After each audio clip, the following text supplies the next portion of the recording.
First half చాలా బాగా అనిపించింది అని, ఎంటర్టైన్మెంట్ బాగా ఎక్కువ ఉంది. బట్ సెకండ్ హాఫ్ కొంచెం ఎంటర్టైన్మెంట్ పార్ట్ తక్కువ ఉంది అనిపించింది. అండ్ సాంగ్ అంత ఇంపాక్ట్ అనిపించలేదు. But everything was good. ఫుల్గా నవ్వుకున్నాము, మామూలుగా కాదు. ఫస్ట్ హాఫ్ అయితే పగలబడి నవ్వుకుంటారు. ఫుల్ ఆఫ్ ఎంటర్టైన్మెంట్ అనమాట అనేది చూడాలి. అండ్ ఇంకా రచ్చరచ్చ ఉంటుంది అనమాట. Everything was good. మురళీధర్ గారి క్యారెక్టర్ చాలా బాగుంది. ఆయన క్యారెక్టరైజేషన్ ఆఫ్టర్ లాంగ్ టైం, ఎందుకంటే ఈ మధ్యన ఆయన ఎక్కువగా నెగిటివ్ షేడ్స్ లో చూస్తున్నాం. బట్ ఫుల్ ఆఫ్ ఫన్ అనమాట. ఆయన ఎంటర్టైన్మెంట్, కామెడీ, నవ్వించిన క్యారెక్టర్. అలాగే సుబ్లాక్ సుధాకర్ గారి క్యారెక్టర్ మ్యాడ్ ఎక్కించారు భయ, నిజంగా పిచ్ ఎక్కించారు అనమాట సినిమా. సో ఫస్ట్ హాఫ్ అయితే ఫుల్ పగలబడి నవ్వుకుంటారు. సెకండ్ హాఫ్ కొంచెం తగ్గుతుంది, కోసం ఈగర్గా వెయిట్ చేసేలాగైతే చేశారు. ఆ ఫన్ ఆ జనరేట్ చేయడం అనేది చాలా బాగా అనిపించింది.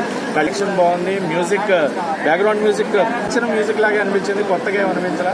సో మ్యూజిక్ కొంచెం డల్ ఉంది. అండ్ తప్ప ఇంకేం అనిపించలేదు సినిమాలో సాంగ్స్ పరంగా చూసుకుంటే. బట్ వీళ్ళ ఎంటర్టైన్మెంట్ జోన్ అయితే చాలా బాగా క్రియేట్ చేశారు. ఆయన క్యారెక్టరైజేషన్ చాలా బాగుందన్న. ఆయనతోనే ఒక ట్విస్ట్ ఉంటుంది క్లైమాక్స్ లో, పోకిరీ లెవెల్ ట్విస్ట్. అదేంటి అనేది సినిమా చూస్తే అర్థమవుతుంది. సో ఖచ్చితంగా ఫ్యామిలీస్ అందరూ కలిపి సినిమా బాగుందన్న. ఇంటర్వెల్ బ్యాంక్, క్లైమాక్స్ అన్ని బాగున్నాయి. క్లైమాక్స్ లో ఆయన ఇచ్చే మెసేజ్, విష్ణు గారు ఫ్రెండ్షిప్ గురించి ముందు పాజిటివ్ గా చెప్తారు, తర్వాత మళ్ళీ క్లైమాక్స్ లో ఇంకోటి ఏం చెప్పారు ఫ్రెండ్షిప్ గురించి అనేది కూడా చాలా బాగా చూపించారు.